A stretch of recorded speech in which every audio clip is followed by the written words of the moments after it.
The boardroom on the 42nd floor of Nova Dynamics smelled of expensive leather, fresh ground espresso, and the faint metallic tang of nerves that never quite leave the air in rooms where billions are decided.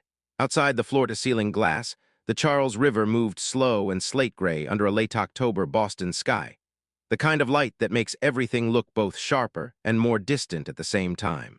Lena Torres sat at the very end of the 20-foot oak table, the place reserved for people who were still being evaluated rather than consulted. She was 22, 5'3" in flats, dark hair pulled into a low knot that was already coming loose at the temples. Her navy blazer, bought secondhand on eBay and carefully steamed the night before, felt too stiff across the shoulders. Underneath it, she wore the same white blouse she had worn to every important interview since sophomore year. The cuffs were starting to fray, but no one would notice unless they looked closely. She hoped no one looked closely. She had arrived in Boston 7 weeks earlier with 2 suitcases. A full-ride master's offer she had turned down to take this entry-level data analyst position instead. And the knowledge that her 14-year-old sister Mia was counting the days until Lena could send enough money home to get her out of the single-wide trailer outside Phoenix, where their mother still worked double shifts at the Blue Moon Diner. Their mother still smelled faintly of fryer oil and coffee grounds even after she showered. Lena could picture it now. Mom standing at the sink, rubbing her hands raw with dish soap that never quite cut the smell. "You're doing this for all of us, Mija," she had said the morning Lena left. "Don't forget to breathe." Lena hadn't forgotten. She just hadn't had time to breathe since orientation. The quarterly strategy review was already 20 minutes in. Victor Lang, the founder and CEO, stood at the head of the table like a man who had personally invented gravity. 55, silver hair swept back, navy suit cut so precisely it looked painted on. He had started Nova Dynamics in a Somerville garage in 2009 with nothing but student loan debt, and a conviction that machine learning could predict consumer behavior better than any human ever could. 15 years later, the company was valued at $3.4 billion, and Victor Lang was the kind of name that appeared on most powerful people in tech lists without quotation marks. He clicked to the next slide. The Q3 merger valuation model filled the screen, clean grids, confident arrows, green cells that said everything was fine. Lena's eyes scanned line by line the way she had trained herself to scan everything. Once fast, once slow, once backward. On the third pass, she saw it. The volatility assumption was wrong.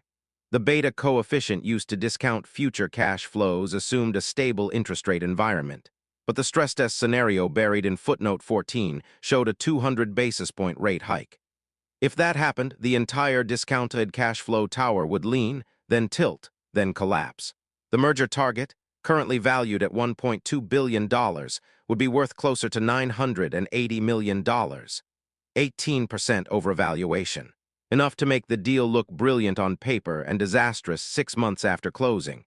Lena's pulse ticked up. She had spotted the same structural flaw in 3 separate case studies during her master's program. She had even written a short paper on Bayesian adjustments to correct exactly this kind of overconfidence in point estimates. The professor had given her an A- and a note. Ambitious. Needs more real-world seasoning. She raised her hand. Victor Lang's gaze slid to her the way a predator registers movement in tall grass. He didn't pause the presentation. "The new hire," he said, not a question, a label. "Speak," every head turned. 23 senior people, mostly men, mostly white, mostly wearing watches that cost more than Lena's entire wardrobe, looked at the girl in the second-hand blazer. Lena cleared her throat once, the sound small in the huge room. "Page 7, slide 14, she said. "The beta coefficient doesn't hold under the stressed interest rate scenario. If the Fed moves 200 basis points, which the footnote itself models, the model overvalues the target by at least 18%. A Bayesian adjustment to the prior distribution would stabilize it." Silence. Then a soft, amused exhale from Victor Lang. "Enthusiasm is charming, Miss Torres." He let the word charming hang just long enough to make it sound like a diagnosis. "Experience teaches us when to stay quiet, and when to let the adults finish the conversation." A ripple of polite laughter moved around the table. Not cruel exactly. Just the laughter of people who have never had to wonder whether their next paycheck will clear. Lena felt the heat bloom across her collarbones, up her neck, into her ears. She kept her eyes on the slide, not on him. She counted the grid lines, 7 across, 9 down, until the flush receded. The meeting moved on. Afterward, she walked back to her cubicle on the 38th floor, the open-plan sea of glass and steel that looked out over Back Bay. She sat down, opened her laptop, and stared at the screen without seeing it. Her phone buzzed. A FaceTime call from Mia. Lena answered on the second ring. Mia's face filled the screen, 14 braces, hair in two messy braids, the same hopeful smile their mother used to wear before life sanded the edges off it. "How's the big fancy job, Lena?" Mia asked. "You saving the world yet?" Lena forced a smile. "Working on it, squirt. How's algebra?" "Stupid. Mrs. Carter says I'm not showing my work again." "Show your work," Lena said automatically. "Even when it feels obvious, especially then." Mia rolled her eyes, but the smile stayed. "You sound like Mom." "I am Mom's backup brain," Lena said. "Send me the homework later. I'll walk you through it." "Deal." Mia paused, studying her sister's face. "You okay? You look tired." "I'm good," Lena lied. "Just a long day. Love you. Love you more. Don't forget to eat something that isn't instant noodles." The call ended. Lena sat in the quiet cubicle, the city lights starting to come on outside the window like scattered stars that didn't care who was watching. She opened her personal email and typed one line to her mother.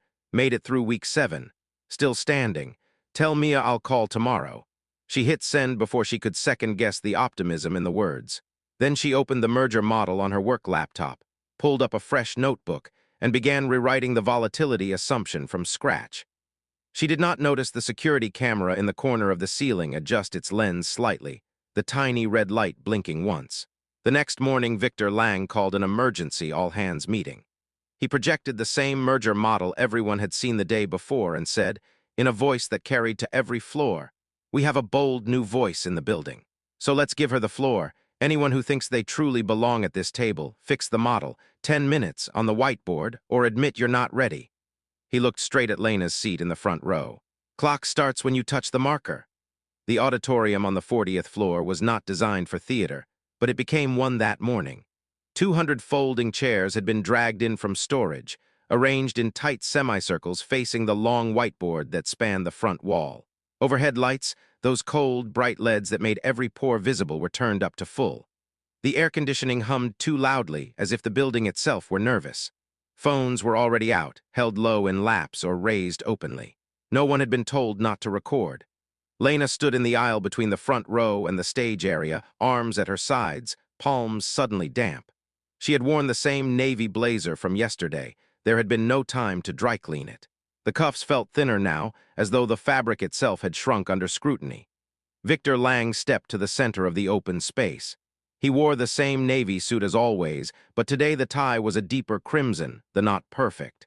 In his right hand, he held a single black dry erase marker, cap still on. He looked at the room the way a conductor looks at an orchestra before the downbeat, certain of obedience. "Good morning," he began, voice carrying without effort. "We have a bold new voice in the building. Miss Torres identified what she believes is a material flaw in yesterday's merger valuation." He let the sentence hang, let the word believe do its quiet work. "So today we give her, and anyone else who feels they truly belong at this table, the opportunity to prove it." He turned to Lena. The room followed his gaze like a tide. 10 minutes, he said, on the whiteboard. Fix the model or admit you're not ready." He extended the marker, arm fully outstretched, making her step forward to reach it. A small, deliberate distance. Lena walked the 6 paces. Her flats made almost no sound on the carpet. She took the marker. It was cool against her skin, slightly sticky from someone else's grip earlier that morning. She uncapped it. The faint chemical scent of the ink rose up, sharp and familiar, the same smell that had lived in every math classroom she had ever loved. The clock on the wall, digital, read numbers, read 9:03 and 12 seconds. She turned to the board. The merger model had been projected behind her in giant scale, 48 rows of assumptions, 16 columns of outputs, green cells dominating like a false spring. She did not look at the audience. She looked only at the numbers. First, she erased the beta coefficient line, clean horizontal swipe, left to right. The squeak of the eraser was the only sound in the room for 3 full seconds. She rewrote it smaller, neater. Beta equals beta prior times, 1 plus lambda times delta, where lambda was the sensitivity parameter she had derived in her notebook at 2:17 a.m. last night, and delta was the stressed rate change from footnote 14. She stepped left, drew the prior distribution curve, bell-shaped, slightly skewed, then overlaid the posterior after Bayesian update. Her handwriting was small, precise, the kind that had once earned her perfect scores on college exams no one expected her to ace. She glanced at the clock, 9:05 and 44 seconds. She added the Monte Carlo simulation she had coded on her personal laptop after Mia went to bed. 1,000 iterations, redrawn as a probability density fan spreading from the base case. The fan narrowed sharply once the adjustment was applied. 18% overvaluation shrank to statistical noise. She connected the lines with arrows, labeled each transformation. Prior right arrow likelihood right arrow posterior. No flourish, no extra explanation. Just the logic, step by exposed step. People in the back rows began to lean forward. A low murmur started, then died. Jordan Ellis sat in the third row, center aisle. He had arrived early, claiming the seat directly behind where Lena would stand if she turned. He had not applauded yesterday when Lang dismissed her. He had only watched, jaw tight. Now his elbows rested on his knees, eyes tracking every stroke of the marker. At 9:11 and 59 seconds, Lena drew the final line. Revised valuation range $1.18, 1.22 billion. Confidence interval 95%. She capped the marker with a soft click. She stepped back exactly one pace. The numbers stood clean against the white. No crossings out, no hesitation marks. 9 minutes and 47 seconds, she said, voice quiet but clear. She did not look at Victor Lang, she looked at the board. The revised model holds under all tested scenarios, including the stressed rate path in footnote 14. Silence. Then a single person clapped, slow, deliberate. Jordan, 2 more joined. Then 5, then the room broke open. Applause rolled forward in waves. Someone in the back whistled, sharp, appreciative. Phone stayed raised, red recording lights steady. Victor Lang did not move. His hands remained at his sides. The crimson tie lay perfectly flat against his shirt. Only the smallest muscle in his jaw flickered once like a fault line registering the first tremor. Lena turned to face him. He met her eyes for 2 full seconds. No smile. No frown, just a long, measuring look, the kind a man gives when recalculating an entire equation he thought he had already solved. Then he nodded once, small, almost imperceptible, and turned to the room. "Meeting adjourned," he said.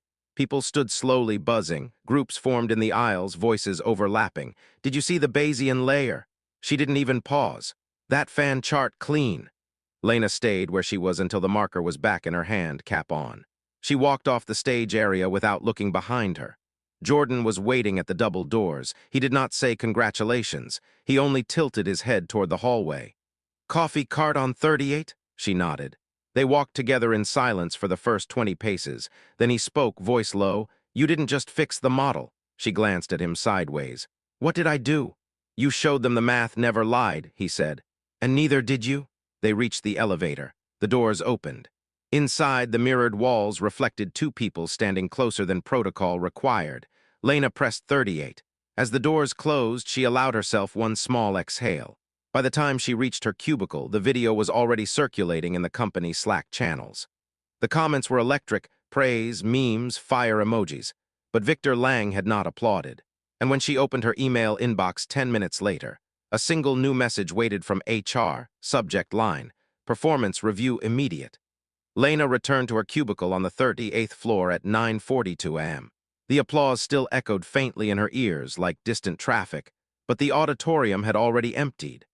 People moved past her desk in clusters, voices low and excited, glancing her way with something between admiration and curiosity. One junior analyst, someone she had never spoken to, gave her a quick thumbs up before hurrying on. She managed a small nod in return. Her monitor was still on, the merger model frozen on the screen exactly as she had left it. She sat, hands in her lap, and let the quiet settle over her. For the first time in weeks, the knot in her stomach loosened, just a fraction. Then her inbox pinged. Subject: performance review immediate feedback session required from HR. Victor Lang CC'd. She opened it.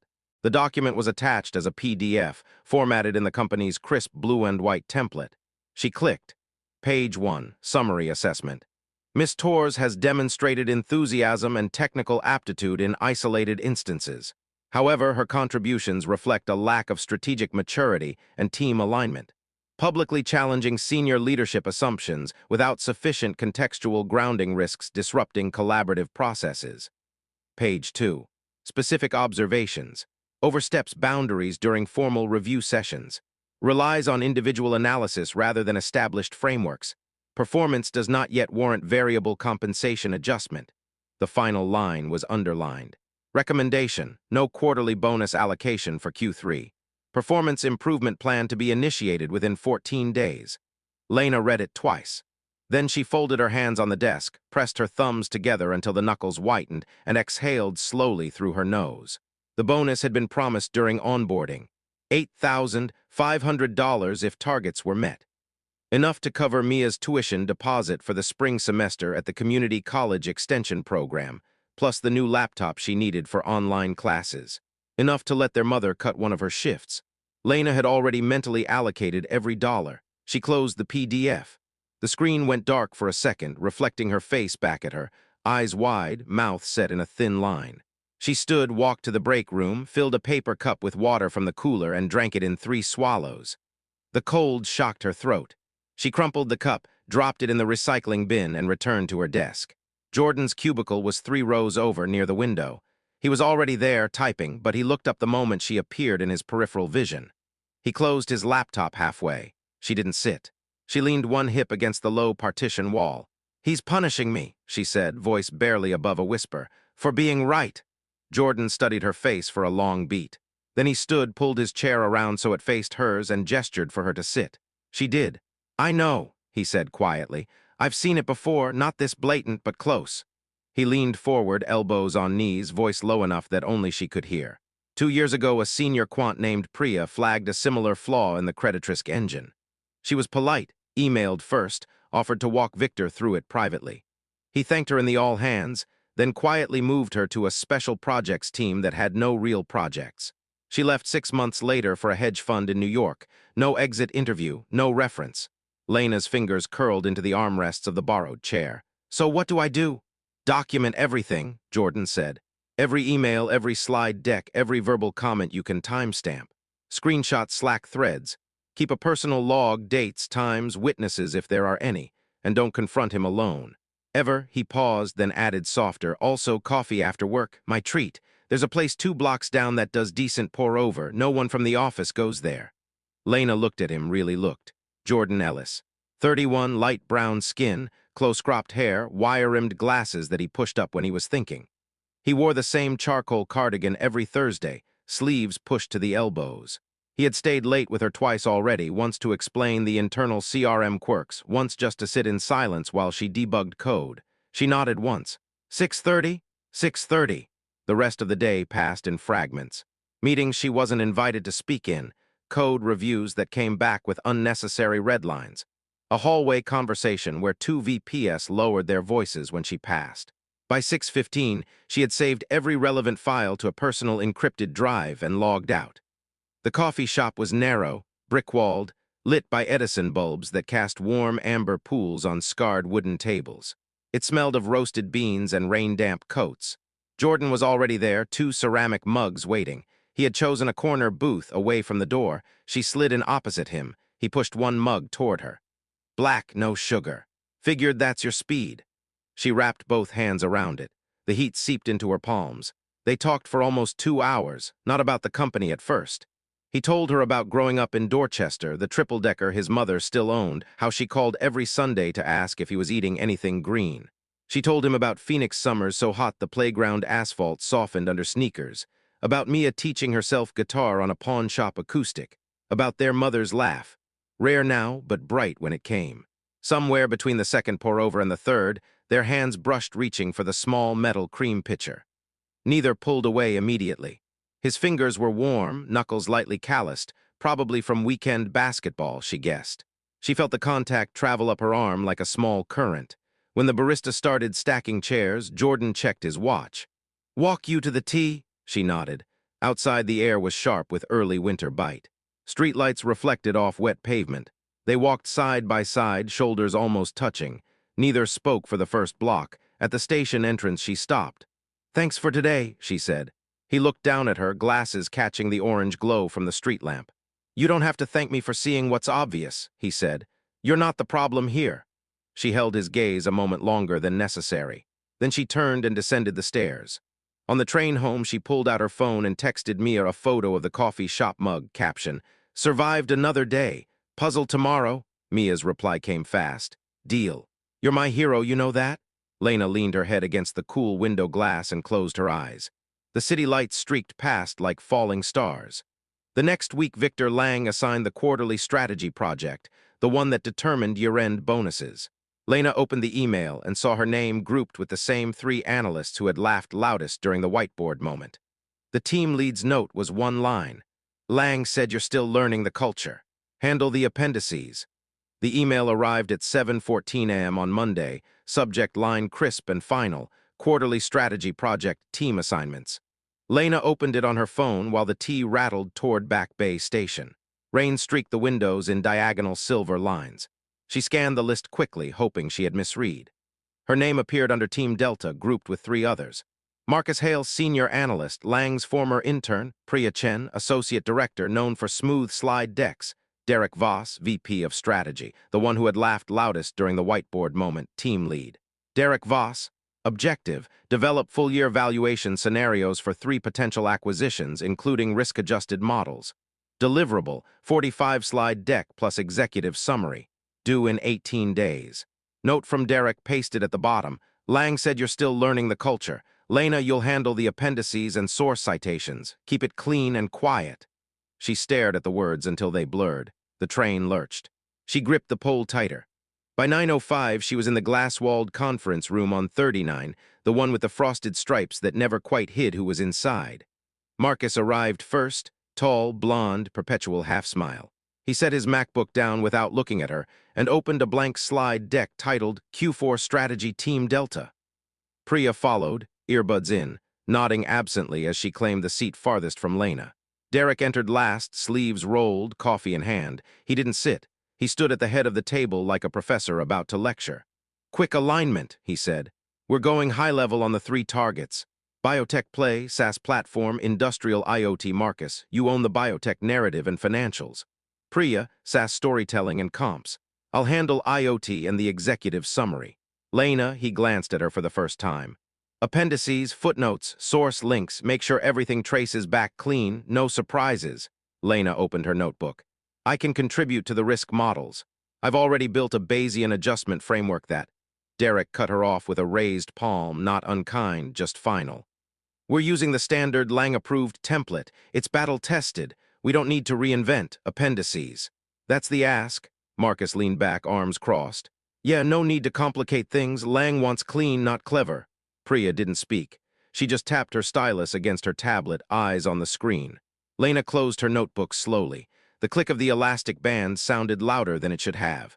They worked for 90 minutes. Or rather, they talked while Lena listened.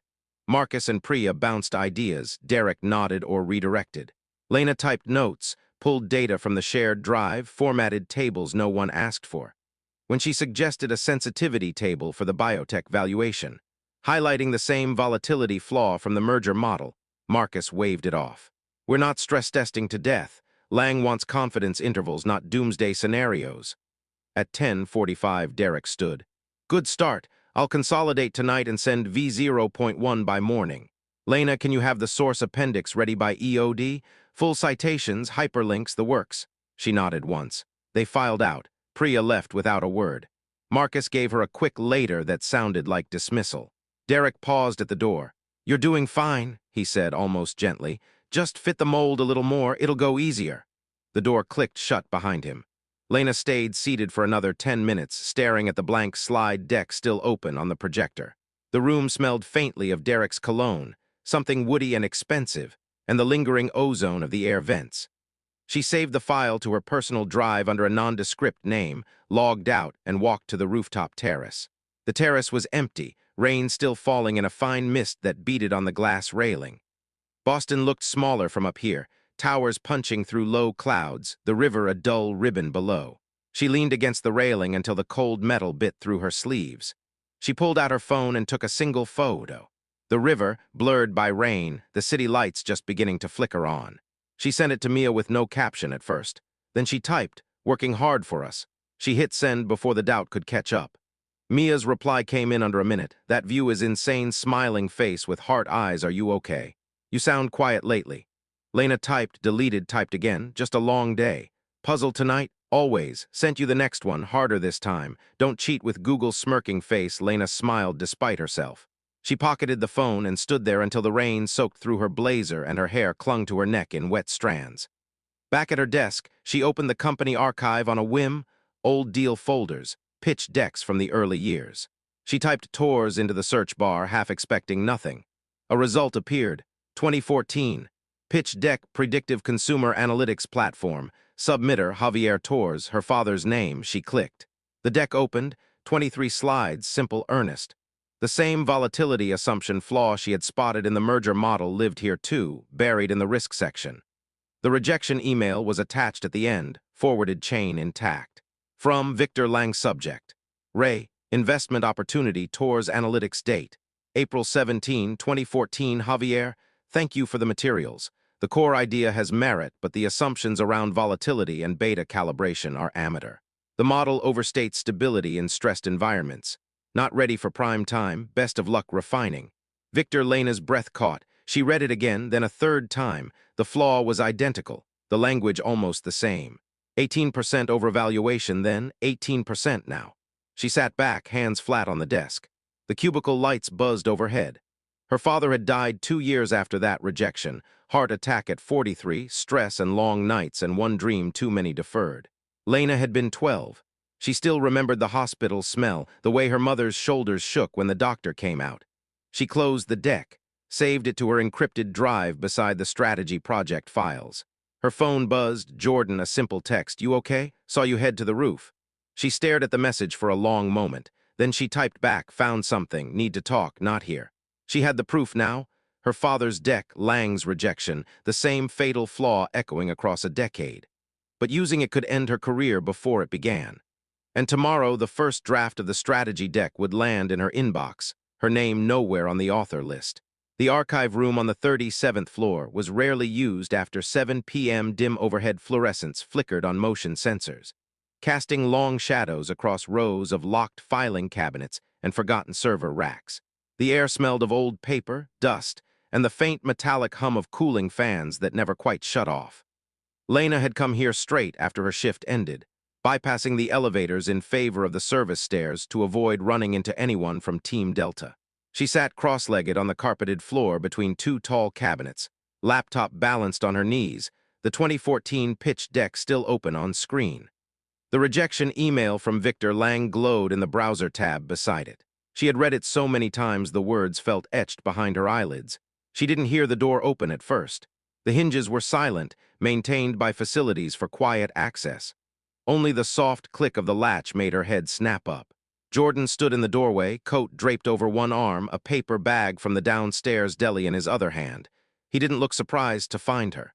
Figured you'd be here, he said quietly. You didn't answer my last text. Lena closed the laptop halfway, screen light catching the worry in his eyes. How did you know I'd come down? You said not here. This is the only place in the building where the cameras are offline after hours. Maintenance logs, I checked. She exhaled through her nose, a small, tired sound. You're creepy when you're helpful. Occupational hazard. He stepped inside, let the door ease shut behind him. Brought sandwiches, turkey avocado for you, no mayo. I remembered. He set the bag down beside her, then lowered himself to sit on the floor opposite, back against the opposite cabinet. Their knees almost touched. He didn't rush her. He just waited, elbows on raised knees, hands loosely clasped. Lena opened the laptop again, turned the screen so he could see. My father's deck, she said. Same flaw, same wording in the rejection. Amateur assumptions. Not ready for prime time. Victor buried him the same way he's trying to bury me. Jordan leaned forward, read the email, read the slide with the volatility table. His jaw tightened once, then released. He looked up at her. Your father was ahead of his time. The adjustment you built last week, it's what this deck needed. Lang didn't see it then, or he did and chose not to. Lena's throat worked. He died 2 years later, stress, overwork. One rejection too many, maybe. Mom never said it out loud, but she stopped smiling the same after that summer. Jordan didn't offer platitudes. He didn't say, I'm sorry, like it could fix anything. Instead, he reached across the small space between them and placed his hand over hers on the laptop edge. Not grabbing, just covering, warm palm against her cold knuckles. She didn't pull away. They sat like that for a long minute. The only sound was the low drone of the server fans and the occasional distant ding of an elevator far down the hall. Finally, Jordan spoke, voice low. I've watched him do this to 3 people since I started. Good analysts. Quiet ones, the kind who spot what others miss but don't shout about it. He praises them once, publicly, then sidelines them. Makes it look like they're the problem, most leave. A couple fight and get labeled difficult. None stay. Lena turned her hand over slowly, their fingers laced without ceremony like they had practiced the motion in another life. I'm not leaving, she said. I know, I'm not fighting him in the open yet either. He nodded once. Smart. But I need to know if this is just me, or if the framework I built fixes more than one deal. Jordan squeezed her hand lightly. I can help pull historical decks, discreetly. There's a backdoor query in the archive system. Senior analysts have access. I'll run it tonight from my personal machine. Send you the list anonymized. She studied his face in the dim light. The faint scar above his left eyebrow, the way his glasses slipped a fraction when he was thinking hard. Why are you doing this? She asked. Not accusing, just needing to hear it. He didn't look away. Because I grew up watching my mom clean houses for people who never said thank you. Because I've spent 10 years in rooms where people like us get dismissed before we open our mouths. Because the first time I saw you raise your hand in that boardroom, you didn't flinch when they laughed. And because, he paused, thumb brushing once over her knuckle. Because sitting with you at 2 a.m. debugging code felt more real than anything else in this building. Lena felt the words settle somewhere deep in her chest, warm and unfamiliar. She leaned forward just enough that their foreheads almost touched. Thank you, she whispered. Don't thank me yet, he said. We're just getting started. They stayed like that until the motion sensor lights clicked off, plunging the room into near darkness lit only by the laptop glow. Neither moved to turn them back on. When they finally stood, Jordan helped her up, hand lingering at the small of her back as they walked to the door. Outside in the hallway, the fluorescents were brighter, harsher. Reality snapped back. I'll send the list by midnight, he said. Check your personal email, she nodded. At the elevator bank he stopped. Get some sleep, Lena. Tomorrow's another day of appendices. She gave him a small, real smile, the first one all week. I'll try. The doors opened. She stepped in. Just before they closed, she reached out and brushed his sleeve. Jordan, yeah, don't get caught, he smiled, small, crooked, determined. I won't. The doors slid shut. Lena rode down alone, leaning against the mirrored wall. Her reflection looked different tonight, less fragile, more certain. She pulled out her phone and texted Mia one word, progress. 2 days later, Jordan's email arrived at 11:47 p.m. A zipped folder labeled Old Deck Samples, Review Quietly. Inside were 12 pitch decks from 2012 to 2018.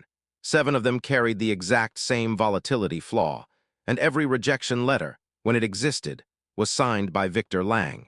But using any of it openly could end her career before it began.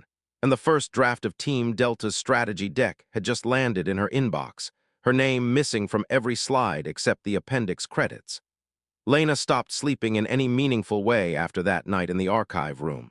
She told herself it was temporary, just until the strategy deck was done, just until she could see the full pattern in Lang's old deals. But the lie wore thin fast. By the 4th night, her eyes burned behind her lids even when they were closed, and the apartment walls seemed to close in tighter each time. The clock ticked past 2 a.m. She worked in the company library now, the small glass-walled space on the 35th floor that no one used after 8 p.m. It had floor-to-ceiling bookshelves nobody read. Old finance texts, outdated white papers, a single worn copy of Taleb's fooled by randomness that someone had annotated in red ink. The overhead lights dimmed automatically at 10 p.m., leaving only the desk lamp she kept on and the blue glow of her laptop. She built the framework piece by piece. It started simple, a spreadsheet that pulled every volatility assumption from the 7 archived decks Jordan had sent. Column A, deal name. Column B, submission year. Column C, beta coefficient used. Column D, stressed rate delta. Column E, overvaluation percent, her calculation. Every single one showed the same structural blind spot. Point estimates treated as gospel, no Bayesian updating, no explicit convergence checks under tail events. By night 6, she had turned it into code. Python in a Jupyter notebook, running locally on her encrypted drive. She imported pandas, NumPy, SciPy stats. She wrote a function to simulate 10,000 Monte Carlo paths per deal, applying her adjustment parameter lambda across interest rate shocks from 50 to 300 basis points. The output wasn't just numbers, it was visualizations. fan charts narrowing dramatically once the prior was updated, tail risks collapsing from catastrophic to manageable. She tested it backward on her father's 2014 deck first. The revised valuation came in 17.4% lower than Lang's rejection had implied. Not a pipe dream, a realistic path to profitability. She stared at the chart until the lines blurred. Then she saved it and moved to the next. Jordan came every night around 11:30 after the last cleaning crew left. He brought coffee in paper cups from the 24-hour place on Boylston, black for her, oat milk latte for him. He never asked how she was holding up. He just sat beside her, knee touching hers under the narrow table, and watched the code run. One night, night 9, she thought, he set his cup down and spoke for the first time in an hour. "You're not just fixing models," he said quietly. "You're fixing a lie that's been compounding for a decade." Lena didn't look up from the screen. Her fingers hovered over the keyboard. "If I show this to anyone inside the building, it's over," she said. "They'll call it insubordination or worse, sabotage." Jordan leaned back, chair creaking. "Then don't show it inside." She finally met his eyes. "What?" "The Tech Forge Summit is in 12 days, Lang's keynote. He's already teasing a major methodological breakthrough in the promo emails. Everyone knows he's going to present something new on valuation under uncertainty." Lena felt the air leave her lungs in a slow leak. "You think he's going to steal it?" "I think he's going to present something that looks a lot like what you built, polished, rebranded, missing the parts that make it yours. He's done it before, small tweaks, big stage, his name on the slides." She closed the laptop. The sudden darkness made the room feel smaller. Jordan reached across and took her hand. His thumb traced slow circles over her knuckles, small, steady, grounding. "But he doesn't know you have the full historical chain," he continued. "He doesn't know you've generalized it into a framework that applies to every deal he's ever touched. And he definitely doesn't know you can run it live." Lena's pulse ticked up. "Live? On stage, if you get the slot after him or crash the Q&A, you demo it in real time. Pick an audience-submitted deal, run the numbers. Show the adjustment, let the math speak." She stared at him. "That's insane. It's undeniable." She let out a small, shaky laugh, the first real one in days. "And if I'm wrong, if the framework has a hole, then you walk off stage with your dignity and a better story than most people get in a lifetime." She looked down at their joined hands. His was warm, steady. Her still trembled faintly from too much caffeine and not enough sleep. "I need to practice," she said finally. "I know. I need to make it bulletproof." "I'll be your audience," she nodded once. "Tomorrow night, here, bring your laptop. I'll need someone to throw curveballs." He smiled, small, crooked, the one that made the scar above his eyebrow lift. "I'm good at curveballs." They sat in silence after that, the only sounds the low hum of the vents and the occasional tick of the wall clock. At 1:47 M. Jordan stood, stretched, and pulled her up with him. "Get some rest tonight," he said. "Even 2 hours, you're no good to anyone burned out." She didn't argue. She packed her bag slowly, deliberately. At the door, he stopped her with a gentle hand on her arm. "Lena," she turned. He leaned in, pressed his forehead to hers for one long breath. No kiss, just contact, skin to skin, breath mingling, a quiet promise in the dark. "You're not alone in this," he whispered. She closed her eyes. "I know." He let go first. They walked to the elevators separately, like always. No cameras, no witnesses. Back in her apartment, she collapsed onto the couch without changing. Her phone buzzed once. Mia, a late-night text. "Finish the puzzle. You were right about the corner piece." "Miss you." Blue Heart. Lena smiled into the dark, typed back. "Miss you more. Big things coming. Love you." She set the phone down and, for the first time in 10 days, fell into a deep, dreamless sleep. The next morning, the Tech Forge Summit agenda dropped into every inbox at Nova Dynamics. Victor Lang's keynote was listed as revolutionizing valuation in uncertain markets, a new framework. The session immediately after was open for lightning talks, 15 minutes max, first come, first served. Lena stared at the registration link for a full minute before clicking it. She typed her name in the speaker field and hit submit before she could second-guess herself. The night before the Tech Forge Summit, snow began to fall over Boston, soft, silent flakes that drifted past the office windows like forgotten promises. Lena stayed late again, but not in the library this time. She had moved to the rooftop terrace on the 42nd floor, the one with the glass railing and the single bench bolted to the concrete. The door was supposed to lock at 10 p.m., but maintenance had left it propped open with a brick weeks ago, and no one had bothered to fix it. She sat on the bench in her coat, hood up, knees drawn to her chest.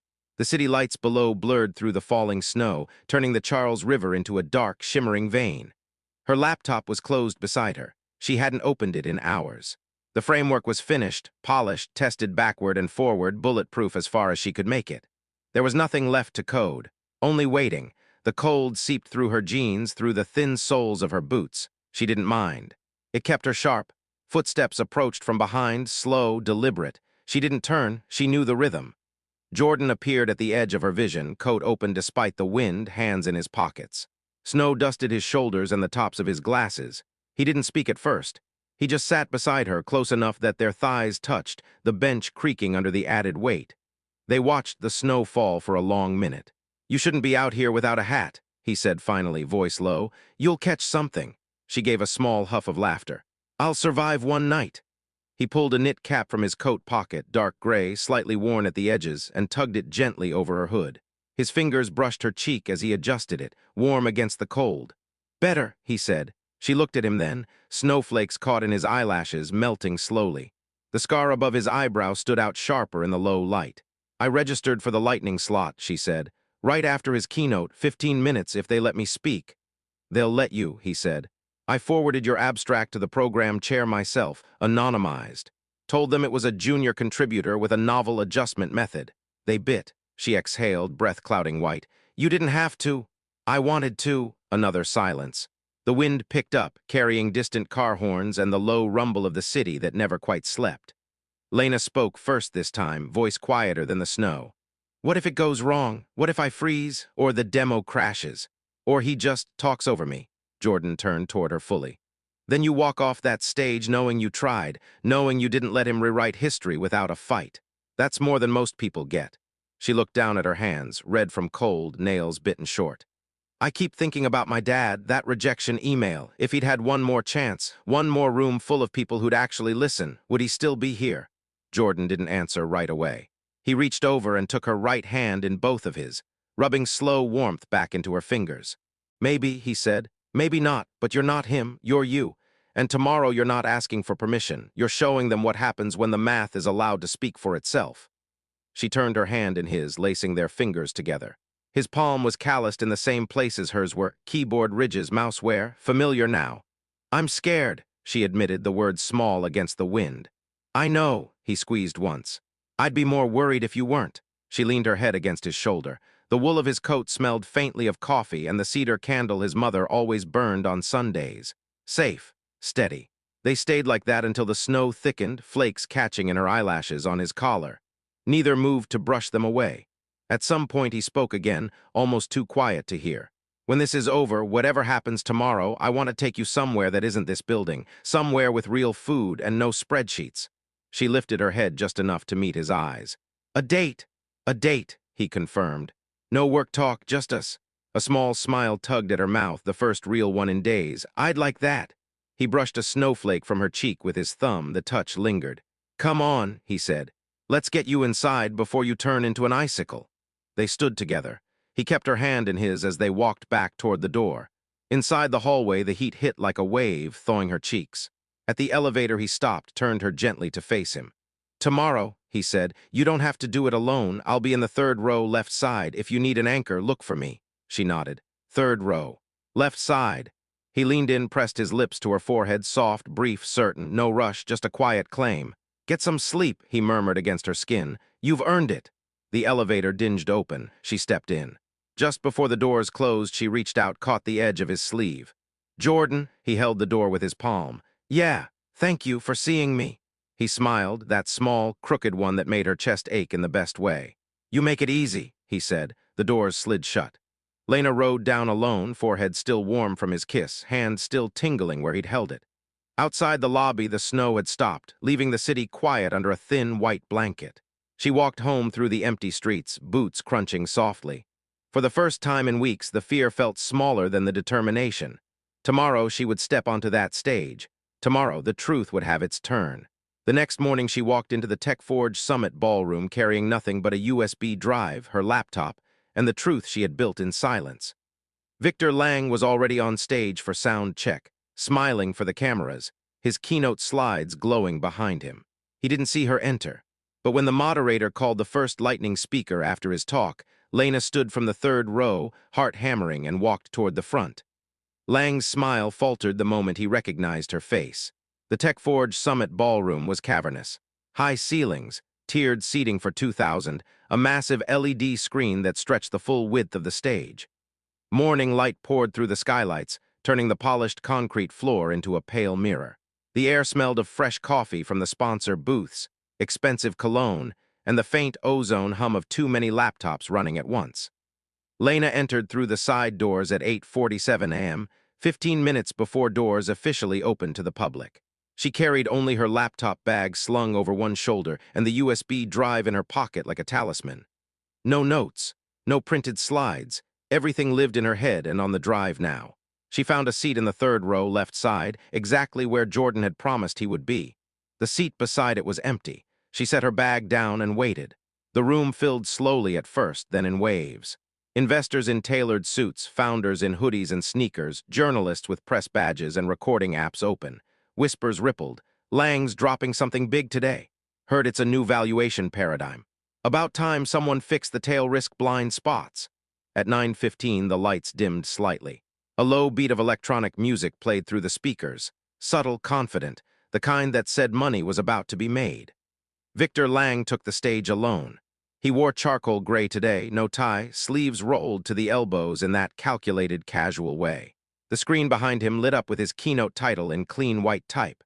Revolutionizing valuation in uncertain markets. A new framework for resilience. He smiled. Warm, practiced. The smile that had closed deals and won board votes for 15 years. "Good morning," he began, voice carrying effortlessly through the wireless mic. "We've spent too long treating uncertainty as noise. Today I want to show you how to turn it into signal." He clicked. The first slide appeared. A familiar fan chart, probability density narrowing under stress. Lena's stomach tightened. It was her Monte Carlo output, rebranded, colors shifted to Nova's corporate palette, but the shape was identical. He walked the audience through it step by step. "We start with a Bayesian prior adjustment to the volatility parameter, lambda as I've termed it here. Then we layer in tail event simulations. The result: confidence intervals that hold even when the world doesn't." He paused for effect.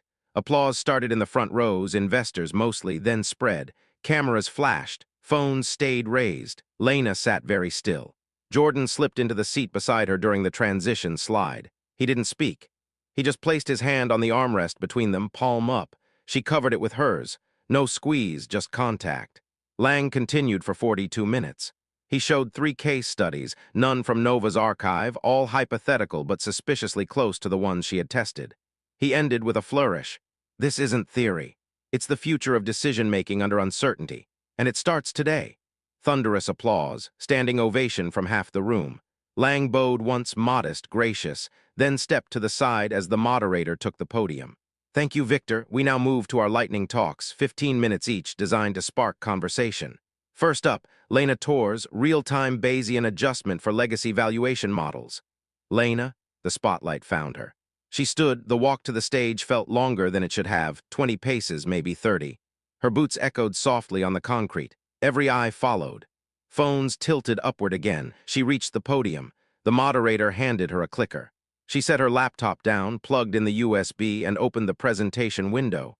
No title slide, just a blank white canvas. She looked out at the sea of faces. Found Jordan in the third row, glasses catching the light, small nod. She exhaled. "Good morning," she said. Her voice came out steady, amplified, but not loud. "Mr. Lang just presented an elegant framework. I built it." A murmur rippled through the room, surprise, not hostility. She clicked. The first slide appeared, side-by-side comparison. Left, Lang's keynote chart. Right, her original Jupiter output from 3 weeks ago, time-stamped. Identical shapes, identical narrowing tails. "I derived Lambda 11 nights ago in a company library after hours," she continued. "Tested it on 12 historical deals from 2012 to 2018. 7 showed the same structural flaw Lang corrected today. Here's one from 2014. She clicked again. Her father's pitch deck materialized, redacted name but the volatility table unmistakable. Beside it, Lang's rejection email, date visible, signature clear. The room inhaled sharply. Phones stopped moving for a second. "This submission was rejected with the exact language Mr. Lang used this morning. Amateur assumptions. Not ready for prime time." The submitter was my father. Silence now, thick, electric. She didn't pause. I'm not here to accuse. I'm here to show the math works and to prove it live. She clicked to a blank canvas. I need a volunteer deal. Current real numbers, one acquisition on your desk right now, throw it out. A hand shot up in the fifth row, a woman in a navy blazer, early 40s, badge reading Sequoia Capital. Biotech target, the woman called. $420 million ask. We're diligencing now. I'll share the teaser numbers, volatility assumptions, revenue projections, rate paths. Lena nodded. Send them to the stage monitor. Anonymized is fine. An assistant hurried forward with a tablet. The woman dictated quickly. Numbers appeared on the big screen behind Lena, base case, stressed scenarios, beta coefficient. Lena opened her notebook live. Fingers flew across the keys. Code ran in real time, pandas import, numpy arrays, SciPy stats for the prior. She narrated every line. Starting with your beta, adjusting with lambda derived from historical tales. Running 10,000 Monte Carlo paths, now applying the stressed rate delta you just gave me. The fan chart built itself on screen, wide at first, then narrowing as the adjustment layered in. Revised valuation, $398 to $412 million. Confidence holds at 95% even under 250 basis point shock. She hit enter. The final number locked. 12 minutes and 18 seconds. She stepped back from the podium. The room erupted, not polite applause, standing, whistles, cameras flashing like lightning. The Sequoia woman was on her feet, clapping hard. A Fields-level quant from a rival fund shouted, "Run it again!" Half demand, half awe. Victor Lang stood at stage left, hands clasped behind his back. His face was calm, professionally so, but the color had drained from his cheeks. He didn't clap. The moderator stepped forward, voice raised over the noise. We'll take questions after the remaining talks, but Miss Torres, that was extraordinary. Lena looked straight at the audience, not at Lang. The math doesn't care who presents it, she said quietly. It only cares if it's true. More applause, louder. She closed her laptop, unplugged the drive, walked off the stage past Lang without looking at him. Jordan was already in the aisle, waiting. When she reached him, he pulled her into a quick, fierce hug, brief, public appropriate, but tight enough she felt his heartbeat. You did it, he whispered against her hair. She pulled back just enough to meet his eyes. We did it. The video was already uploading. Someone in the front row had gone live. By the time they reached the lobby doors, number Lang Framework and number 10-Minute Truth were trending. Lang approached her in the corridor outside the ballroom as the crowd thinned, alone, no entourage. His voice was low, controlled. That was a bold move, Miss Torres. We should talk, privately. She met his gaze without flinching. I'm listening, she said, but not alone. The corridor outside the ballroom was quieter than the stage had been, muted voices echoing off marble, the distant clink of coffee cups from the sponsor lounge, the soft whoosh of automatic doors. Lena stood near a tall window overlooking the snow-dusted plaza, laptop bag still slung over her shoulder. Her pulse hadn't slowed yet. It thrummed in her ears like aftershocks. Victor Lang approached alone. No entourage. No assistant trailing with a tablet. Just him. Charcoal suit slightly rumpled now, hands loose at his sides, expression schooled into something neutral but not quite calm. The hallway lights caught the silver at his temples, making him look older than he had on stage. Miss Torres, he said, voice low, measured. A word. She turned fully to face him. Jordan stood a respectful 3 paces behind her, arms crossed, silent but present. She didn't ask him to leave. I'm listening, she said, but not alone. Lang glanced at Jordan, brief assessment, no acknowledgement, then back to her. Fair enough. He gestured toward a small alcove with 2 upholstered chairs and a low table, half hidden by a potted ficus. They moved there. No one sat. Lang spoke first. That was theatrical. It was necessary, Lena replied. He studied her for a long beat. You could have come to me privately. We could have discussed the framework, collaborated. Instead, you chose the public stage. I tried private, she said evenly. The performance review, the group project. The bonus denial, the learning the culture comments. Every time I raised a hand or sent an email, the door closed a little tighter. Lang's jaw tightened, just a flicker. I protect the institution. Decisions like that aren't personal. They felt personal when my name disappeared from the strategy deck, when my father's rejection letter used the same words you used this morning. He exhaled through his nose. Your father's pitch was promising, but the assumptions were untested. I stand by the feedback. The assumptions were the same ones you just discovered and presented as your breakthrough, she said. 11 years later, silence stretched between them, thin, taut.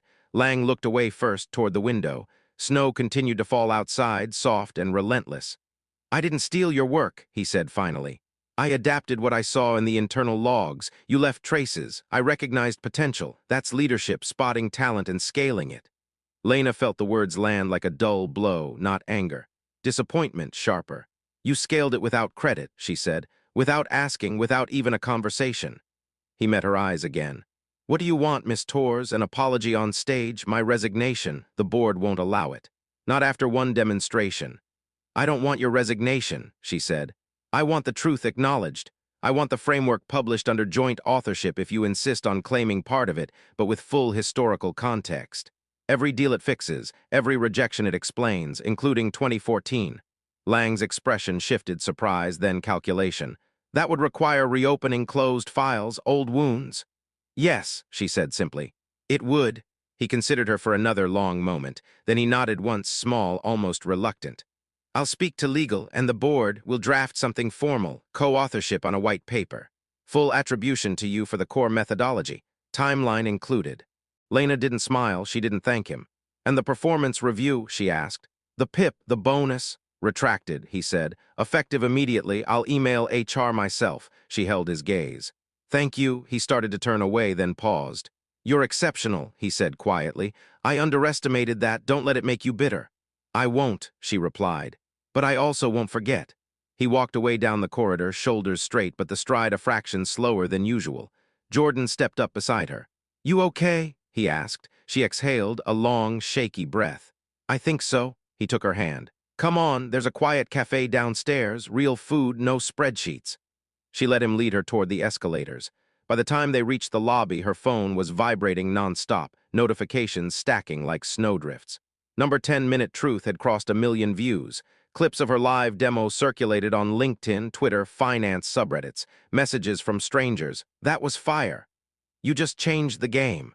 "Need a job?" She silenced the phone and slipped it into her pocket. They found a small table near the window. Jordan ordered soup and sandwiches. She stared out at the snow while they waited. When the food arrived, she ate slowly.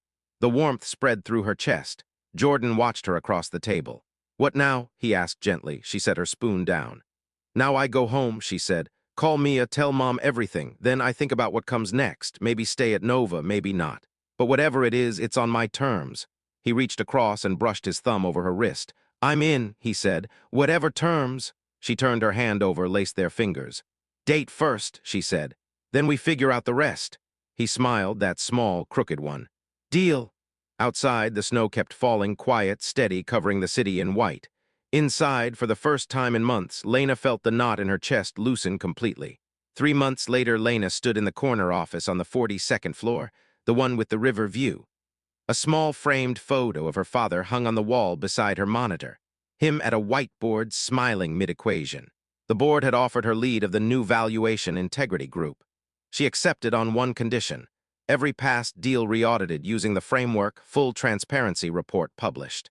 Victor Lang had taken an advisory role, quiet, distant, and Jordan waited by the door, coat over his arm. "Coffee?" he asked, the same gentle question from months ago. 3 months had passed since the Tech Forge summit, and Boston had traded snow for the uncertain green of early spring. The Charles River looked softer in the April light, less like steel, more like moving glass. Cherry blossoms clung to the esplanade trees in fragile pink clusters, petals drifting onto the path like slow confetti. Lena stood in the corner office on the 42nd floor of Nova Dynamics, the one with the wide river view and the quiet hum of the city below. The desk was still mostly empty. A single monitor, a small stack of notebooks, a framed photo of her father at a whiteboard in 2013, mid-equation, smiling the way he only smiled when the numbers were starting to make sense. She had accepted the board's offer to lead the new valuation integrity group on one non-negotiable condition. Every Nova deal from 2010 onward would be re-audited using the full framework she had built. No exceptions.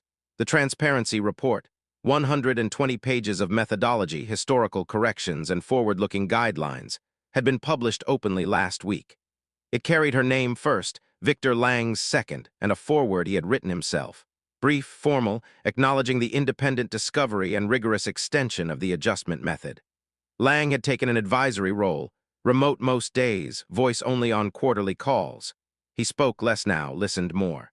When they passed in the hallway last month, he had nodded once, said good work on the report, and kept walking. No handshake, no lingering eye contact, just acknowledgement, small and final. Lena didn't need more. She glanced at the clock. 6:42 a.m. The building was still quiet, only the overnight security lights and the soft whir of the HVAC. She had come in early to watch the sun rise over the water, the way she sometimes did when the days felt too full. A soft knock at the open door. Jordan leaned in the frame, coat already over his arm, travel mug in one hand. He wore the charcoal cardigan she had come to recognize as Thursday armor, sleeves pushed to the elbows, glasses slightly fogged from the cold outside.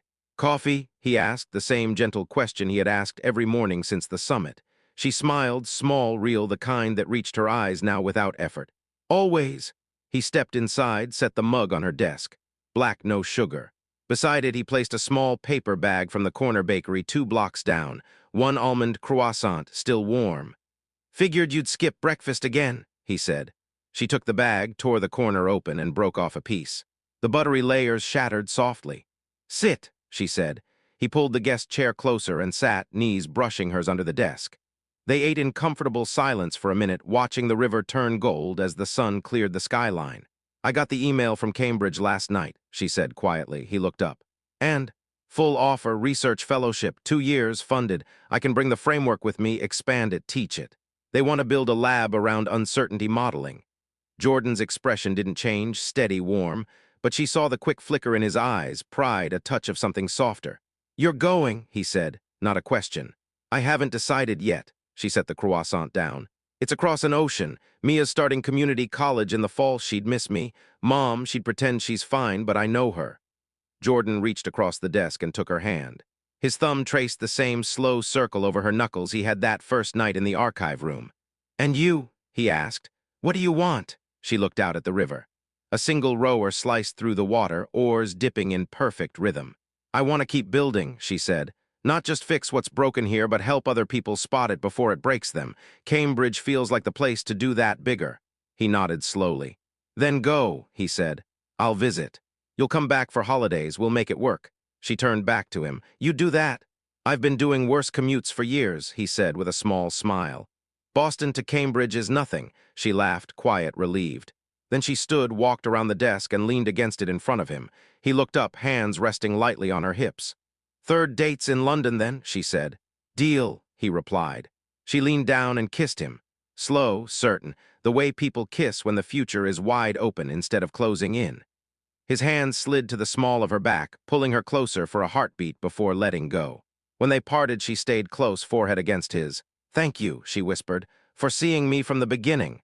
"You made it impossible not to," he murmured back. They stood like that until the sun cleared the horizon fully, painting the office in warm gold. Later that morning, Lena sent the acceptance email to Cambridge. Then she called Mia. "Squirt," she said when her sister answered, voice sleepy but bright. "Lena, it's early there. Everything okay?" "Better than okay." Lena looked at the framed photo of her father. "I got an offer. London, big opportunity. I'm taking it." Silence for a second, then Mia squealed, pure joy. "You're gonna be famous. Wait till Mom hears. She's gonna cry happy tears all over the diner." Lena laughed. "Tell her I'll send tickets, Christmas. All 3 of us. Promise, promise." She ended the call and walked to the window. The river kept moving steady, unhurried, carrying light downstream. Jordan appeared at her shoulder, hand finding hers. "Ready for the day?" he asked. She squeezed once. "Ready for everything." They stood together, watching the city wake. No rush, no fear, just 2 people who had found each other in the middle of a fight and decided not to let go. Outside, a single cherry blossom petal drifted past the glass, caught the light, and kept falling, slow, graceful, toward the water below. A young woman and a good man standing side by side at a wide window, hands laced, the river flowing gold beneath them, the future stretching out like open water. Quiet, certain theirs. The end, if Lena's story moved you. If it reminded you of a time you were underestimated and still rose. Hit that like button right now, share this with someone who needs to hear they're not alone, and subscribe to Millionaire CEO Stories. Turn on notifications so you never miss the next story of ordinary people refusing to stay small. Comment below, when did you finally stop asking for permission and just took the stage? I read every single one. Your moment might be the inspiration for our next video. Your brilliance doesn't need approval. It only needs the courage to stand up, speak the truth, and keep walking toward the light. See you in the next one.